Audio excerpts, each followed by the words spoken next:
सीताराम दोस्तों, सबसे पहले आप सभी को होली की ढेर सारी शुभकामनाएं। तो दोस्तों, आज की हमारी कहानियाँ जुड़ी हुई हैं होली से ही। तो सुनते हैं कुछ सुनी कुछ अनसुनी होली से जुड़ी हुई कहानियाँ। शिव, पार्वती और कामदेव की कथा। शिव और पार्वती से संबंधित एक कथा के अनुसार हिमालय पुत्री पार्वती चाहती थी कि उनका विवाह भगवान शिव से हो जाए, पर शिवजी अपनी तपस्या में लीन थे। कामदेव पार्वती की सहायता को आए। उन्होंने पुष्प बाण चलाया और भगवान शिव की तपस्या भंग हो गई। शिवजी को बड़ा क्रोध आया और उन्होंने अपनी तीसरी आंख खोल दी। उनके क्रोध की ज्वाला में कामदेव का शरीर भस्म हो गया। फिर शिवजी ने पार्वती को देखा। पार्वती की आराधना सफल हुई और शिवजी ने उन्हें अपनी पत्नी के रूप में स्वीकार कर लिया। इस कथा के आधार पर होली की आग में वासनात्मक आकर्षण को प्रतीकात्मक रूप से जलाकर सच्चे प्रेम की विजय का उत्सव मनाया जाता है। एक अन्य कथा के अनुसार कामदेव के भस्म हो जाने पर उनकी पत्नी रति ने विलाप किया और शंकर भगवान से कामदेव को जीवित करने की गुहार की। ईश्वर को दया आ गई और उन्होंने कामदेव को पुनर्जीवित कर दिया। यह दिन होली का दिन होता है। आज भी रति के विलाप को लोक संगीत के रूप में गाया जाता है और चंदन की लकड़ी को अग्निदान किया जाता है ताकि कामदेव को भस्म होने पर पीड़ा न हो। साथ ही बाद में कामदेव के जीवित होने की खुशी में रंगों का त्योहार मनाया जाता है। राधा कृष्ण और होली। होली के त्योहार को सबसे ज़्यादा श्री कृष्ण और राधा रानी के प्रेम और अटखेलियों से जुड़ी कथाओं से जाना जाता है। यही नहीं, रंगों वाली होली की शुरुआत भी राधा कृष्ण द्वारा ही हुई थी। तो एक पौराणिक कथा के अनुसार, जिसमें माँ यशोदा के दिए उपाय से श्री कृष्ण ने राधा रानी को अपने रंग में रंग दिया। आपने यह गीत तो सुना ही होगा। यशोमती मैया से बोले नंद लाला, राधा क्यों गोरी मैं क्यों काला। श्री कृष्ण हमेशा अपने सांवले रंग को लेकर के अपनी माता से सवाल पूछा करते थे। एक दिन यशोमती माँ ने उन्हें सुझाव दिया कि वे राधा को चेहरे पर रंग लगा लें और अपने ही रंग में क्यों न रंग दें। श्री कृष्ण को यशोदा मैया का यह सुझाव बहुत पसंद आया और भगवान कृष्ण ने राधा को रंग लगाने की तैयारी शुरू कर दी। उन्होंने मित्र ग्वालों के संग मिलकर कुछ अनोखे रंग तैयार किए, जिस रंग में वह राधा रानी को रंगना चाहते थे, और ब्रज में राधा रानी को रंग लगाने पहुंच गए। श्री कृष्ण ने दोस्तों के साथ मिलकर राधा और उनकी सखियों को जमकर रंग लगाया। ब्रजवासियों को उनकी यह शरारत बहुत पसंद आई और माना जाता है कि तब से रंगों वाली होली का चलन शुरू हो गया, जिसे आज भी उसी उत्साह के साथ मनाया जाता है। आज भी बरसाने और नंदगांव की यह होली विश्वविख्यात है। भक्त प्रहलाद और होलिका की कथा। होली का त्यौहार प्रहलाद और होलिका की कथा से भी जुड़ा हुआ है। विष्णु पुराण की एक कथा के अनुसार प्रहलाद के पिता असुरराज हिरण्याकश्यप ने तपस्या कर ब्रह्मदेव से यह वरदान प्राप्त कर लिया कि वह न तो पृथ्वी पर मरेगा, न आकाश में, न दिन में मरेगा, न रात में, न घर में मरेगा, न बाहर, न अस्त्र से मरेगा, न शस्त्र से, न मानव से मरेगा, न पशु से। इस वरदान को प्राप्त करने के बाद वह स्वयं को अमर समझकर नास्तिक और निरंकुश हो गया। वह चाहता था कि उसका पुत्र भगवान नारायण की आराधना छोड़ दे, क्योंकि हिरण्याकश्यप का ज्येष्ठ पुत्र प्रहलाद भगवान विष्णु का परम भक्त था। पिता के लाख कहने के बावजूद प्रहलाद विष्णु की भक्ति करता रहा। दैत्य पुत्र होने के बावजूद नारद मुनि की शिक्षा के परिणाम स्वरूप प्रहलाद महान नारायण भक्त बना। असुराधिपति हिरण्याकश्यप ने अपने पुत्र को मारने की भी कई कोशिश की, परंतु भगवान नारायण स्वयं उसकी रक्षा करते रहे और उसका बाल भी बांका नहीं हुआ। असुर राजा की बहन होलिका को भगवान शंकर से एक ऐसी चादर मिली थी जिसे ओढ़ने पर अग्नि उसे जला नहीं सकती।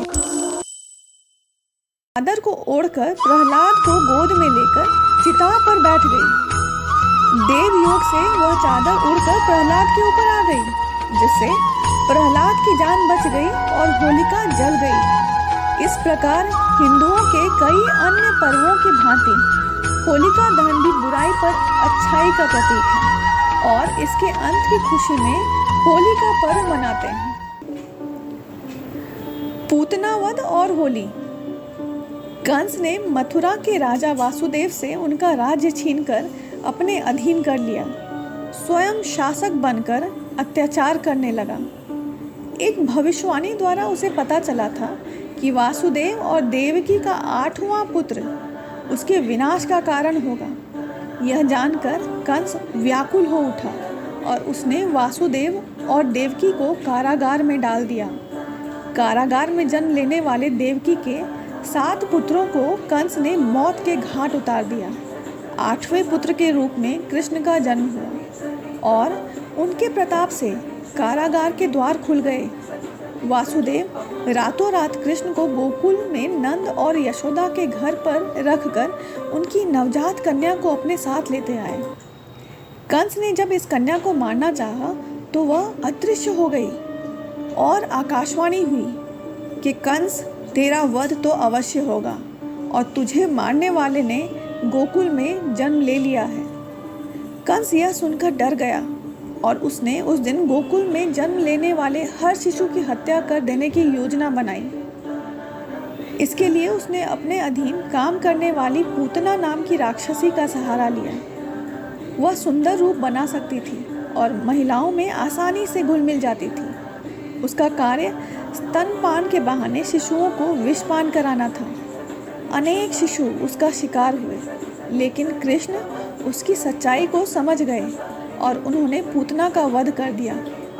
यह भी फागुन पूर्णिमा का दिन था, अतः पूतना वध की खुशी में होली मनाई जाने लगी। राक्षसी ढूंढी की कथा। राक्षसी ढूंढी और होली।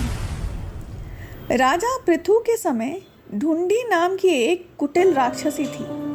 वह अबोध बालकों को खा जाती थी। अनेक प्रकार के जप तप से उसने बहुत से देवताओं को प्रसन्न कर वरदान प्राप्त कर लिया था कि उसे कोई भी देवता, मानव, अस्त्र या शस्त्र नहीं मार सकेगा, ना ही उस पर सर्दी, गर्मी और वर्षा का कोई असर होगा। इस वरदान के बाद उसका अत्याचार बढ़ गया क्योंकि उसको मारना असंभव था। लेकिन शिव के एक शाप के कारण बच्चों की शरारतों से वह मुक्त नहीं थी। राजा पृथु ने ढूंढी के अत्याचारों से तंग आकर राजपुरोहित से उससे छुटकारा पाने का उपाय पूछा। पुरोहित ने कहा, यदि फागुन मास की पूर्णिमा के दिन, जब न अधिक सर्दी होगी न गर्मी, सब बच्चे एक एक लकड़ी लेकर अपने घर से निकले, उसे एक जगह पर रखें और घास फूस रखकर जला दें। ऊंचे स्वर में तालियां बजाते हुए मंत्र पढ़ें और अग्नि की प्रदक्षिणा करें और जोर जोर से हंसे, गाएं, चिल्लाएं और शोर करें तो राक्षसी मर जाएगी। पुरोहित की सलाह का पालन किया गया और जब ढूंढी इतने सारे बच्चों को देखकर अग्नि के समीप आई तो बच्चों ने एक समूह बनाकर नगाड़े बजाना शुरू कर दिया। उन्होंने ढूंढी को घेर लिया, धूल और कीचड़ फेंकते हुए उसको शोरगुल करते हुए नगर के बाहर खदेड़ दिया। कहते हैं इसी परंपरा का पालन करते हुए आज भी होली पर बच्चे शोरगुल और गाना बजाना करते हैं। मसान की होली। दोस्तों, जिस तरह ब्रज की होली पूरे देश में प्रसिद्ध है, उसी तरह काशी में मसान की होली का भी बहुत महत्व है। काशी में फागुन महीने के शुक्ल पक्ष की एकादशी के अगले दिन हर वर्ष मसान होली मनाई जाती है। मसान होली चिता की राख और गुलाल से खेली जाती है। काशी के मणिकर्णिका घाट पर साधु संत जमा होकर शिव भजन गाते हैं और नाचते गाते एक दूसरे को मसान की राख लगाकर उसे हवा में उड़ाकर जीवन और मृत्यु का उत्सव मनाते हैं। विवाह के बाद भगवान शिव और पार्वती जब पहली बार काशी घूमने के लिए आए थे, ऐसी मान्यता है कि उस दिन रंग भरी एकादशी भी थी। रंग भरी एकादशी के दिन भगवान शिव ने देवी पार्वती को गुलाल लगाकर होली मनाई थी। शिव और पार्वती की इस होली को देखकर शिवगण दूर से आनंदित हो रहे थे। इसके अगले दिन बाद भोलेनाथ ने भक्तों में जिनमें भूत प्रेत यक्ष पिशाच और अघोरी साधु शामिल थे, उन्होंने आग्रह किया कि भगवान शिव उनके साथ भी होली खेलें। भगवान शिव जानते थे कि शिव के ये विशेष भक्त जीवन के रंगों से दूर रहते हैं, इसलिए उनका ध्यान रखते हुए भगवान शिव ने मसान में पड़ी राख को हवा में उड़ा दिया।